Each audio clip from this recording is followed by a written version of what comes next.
अस्सलाम वालेकुम गाइस।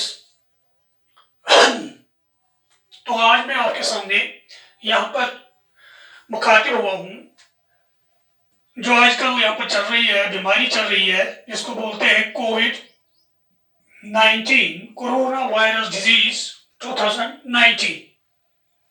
तो इसमें डिफरेंट हैशटैग इस्तेमाल हुए हैं। फॉर एग्जांपल हम बोलते हैं स्टे होम, स्टे सेफ, या कोई इस्तेमाल करता है कि break the chain, break the chain.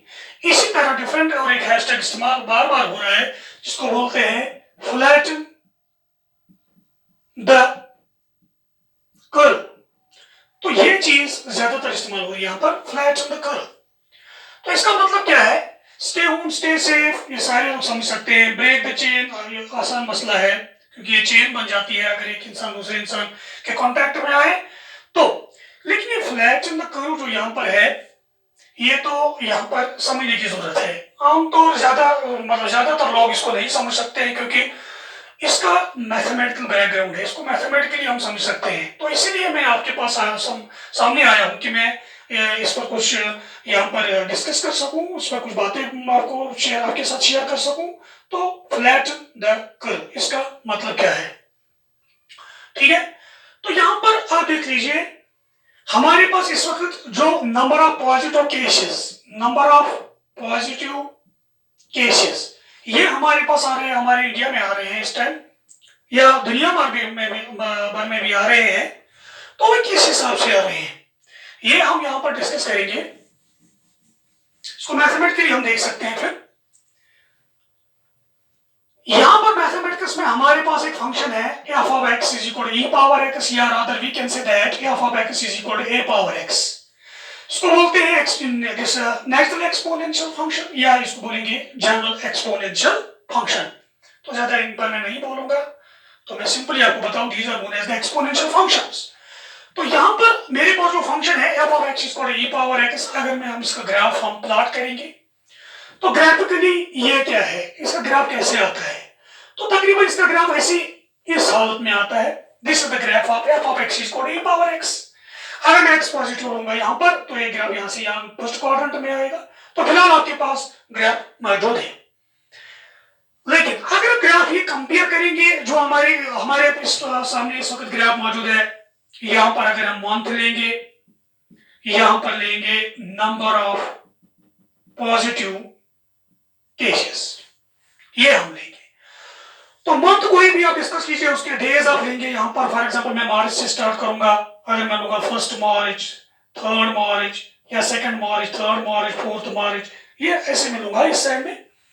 तो इस साइड में लेंगे हम number of positive cases. Example मैं लूंगा, मैं एग्जैक्ट फिगर आपके पास नहीं लूंगा। यहाँ पर फॉर एग्जाम्पल लूंगा मैं 1 मार्च को, मेरे पास केसेस जो है वो है 4 या 5 कितने हैं। तो 2 मार्च को मेरे पास केसेस है वो 10 राइज होते हैं केसेस। 3 मार्च को ऐसे ही 50, ऐसे ही 5th मार्च, 15th मार्च, तो ये पहुंचा है 1000 पर। ऐसे ही एंडिंग मार्च जो मेरे पास आया 31 मार्च, ये पहुंचा है 2000 पर, ये पहुंचा है 2000 पर।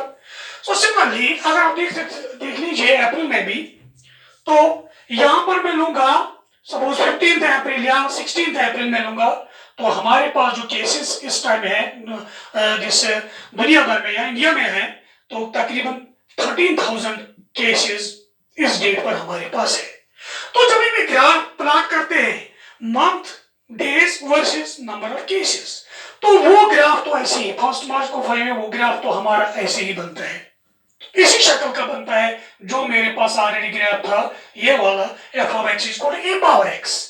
तो इसको बोलेंगे जो हमारे पास पॉजिटिव केसेस जो आ रहे हैं वो ग्रो हो रहे हैं एक्सपोनेंशियली, इसलिए बोलते हैं एक्सपोनेंशियल ग्रोथ इसमें है, क्योंकि इसका ग्राफ जो है वो मिलता जुलता है f of x is equal to e power x this exponential function के साथ।